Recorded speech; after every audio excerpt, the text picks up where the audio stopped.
Matiang YouTube channel ithlir me ka wangin lom thu kan hrila che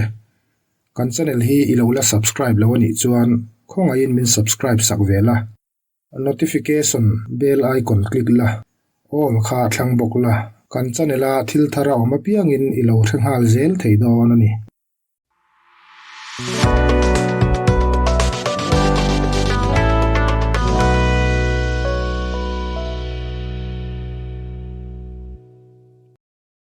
bung samni pangana ram noi thel lai thleng tura keti man molu tuk chu a in thiam lovin a zakru dewa ma se khatia jim ne na alai zon nu ina awa pa riki hawa enge mo an boi puya wang khan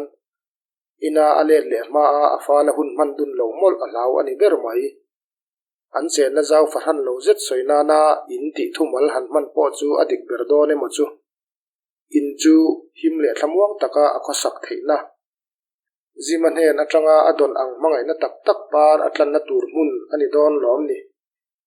chutia phur tak le am taka hun mang chu an ni awang emoni te reng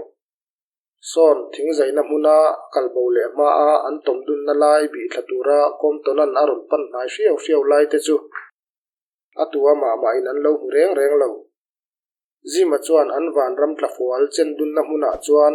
arek sek chu aron akle ti a han hriat chuan keti chuan a han ban nga la gi ai pha mi asuang che ti in jim chuan chen ta rol zet a pai tel awangin alo thot lok ma se keti chuan apuma han vitta se ti in angai to mana apum chu na vot hian a ria a khochung mi then khat tong kam du tui lo zet zet te soi angin jima hi ril du boi po alo ni ve thei reng chutiang thil te angai to mek lai chuan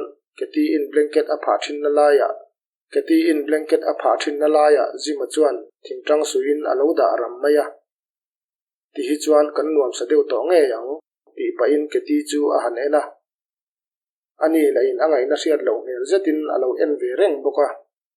keti chu a han thahuaya rong lutuk lo tura mani in thunun atumani chuti lai vek chuan chu chem a mu awanga aril ru a boina lo lu chan chu a thathiam ve ta chawa karkal ta loka mani in lum tum balham honga hruisual a zai cha na chem nge kha ani ti a tha chhuwa kani a in khaina thingkung la chil chhak phak le ka om ani na a maktak maya aril ru thong thut tu le maktak maya himna thlen tu ani loisi balhaman an mutna tur asiam zo rual in keti chuan so ei masalovin in chi kan in masadon em ni ang tin a han rota in koprem tak an ni ti ngai tu chuang non le in balham chuan i ngai dan chu ka tawm puya che alo ti sam eta khatia in ti hluma tum nu khan voi duai lo chu an pani hian piang thar ve nun ho chau ni mai hian a sa thina keti la mani in rin tong na konga athang duang hle a ani telin a hlim zual zel ti po a mu mai lo ama hrim po hi nun thar nei tura adam kho chu awang le zoya ei chetu mani thiam lo in chan tir na lakata a filim ve ta boka tuna chuan ti tur maba ko tak anei le ta a aming hliau na nuai bowa thil sual ti tu dik tak ten an phu to khrem na an mu huna chuan keti nen nun thar an nei ve thei to ang chu blanket nuaya a thingtang pha te awang chuan mut po anuam sota jim chuan keti chu a han kuai bok khupa anung zanga te chuan a fo saka keti chuan azuno dom chu abua ani ti thareng ma se angai sak haulo tuna angai sak la hi chu zima taksa ti rol nai thazetin a taksa te anu thuak mek chungchang hi ani jim chuan a thil ti lai chu a chol san thuta ram hnuai lam chu en ta daya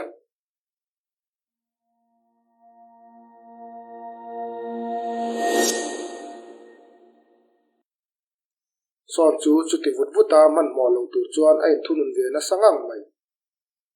chuti te thuta wa po mai chu a bei sei lova thingkung lian tak phena biruin a tholop hlopa a han siam rema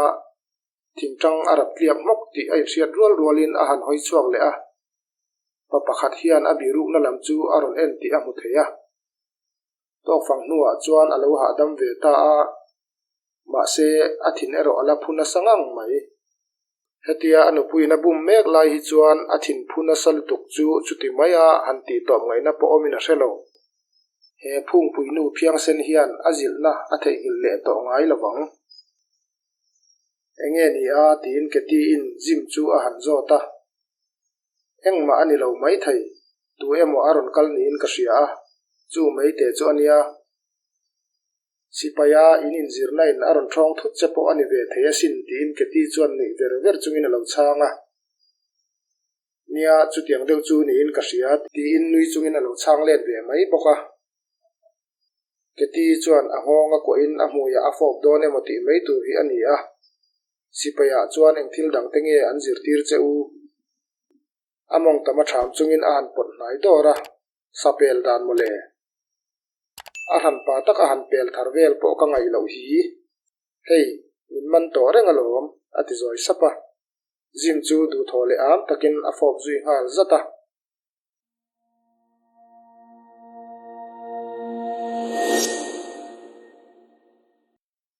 son chuan thing tangkar atang chuan abi ngar ngara thinrim lutuka han aw chua vak mai hi ana pa kanching pirinu la in abo huam huama achunga bok chungin asama chu saklai te chu alo en renga chu pa mel a han uta chule alunga puak ke don emo ati hialani alo rin lok ang ngei mo annu khwai khem tu chu nimin pia loka ron vau tu kha ani phiang sen so asilai hum chu a han lek ka nga amu ain thun nge yen ti te afin fia le zeta dim zetin asot gan chu a han tin ta a silai budang chu lak chu atumin akut le lam chuan a han in zen ruk ruka chekhon le silai mu ozong alo ak reng reng rei nem aman mo atalang a thei il ani chiang mai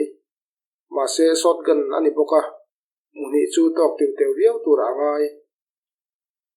kan phat san tu te pani chuan pakhat ve ve a an chan to alani tho hi tin angai tu a han thoko ka abirung na thing phen atang chuan a pen chuak ta chak chak mai le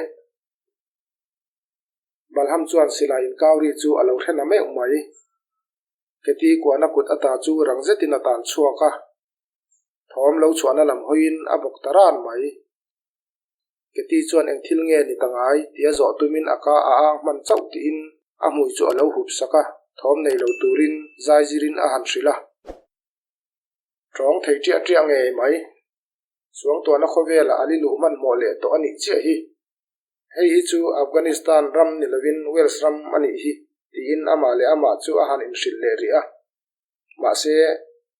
achungril nuna engemaw tak chuan ngai poimo hle tur om ni om taka hriat tir tu le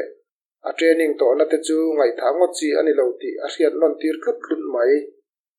eng thilma alo ni hausi lo ti a hriat chian hnuin ala ha dam ve le mayang chu iti lutung ma ma ti in keti chuan ala chiar khum neng neng ta ve ang ma se chu tiang thil te chu na kina la ngai to chi ani ang chu thinlunga la om alo nai ti amin hril tu ngai ne panam nu lai chuan chaw hui angalan na tur po ni se dam kho chhuat tum reng renga hun laman zui zel ai chuan a fin thlak dei jok tia army zirtir tu te zirtir na kha a thuak bur atangin a pai bo mai thei ri lo zong ani hi ri lo chuan na ni nge a hriat thingkung lian zet om na lam pan chuan muang chang le fim khur takin atol ta hriau hriau wa ava thleng man trep ti in son chu aron in lar thuta a om zona ulbunin aron tin ta cheu mai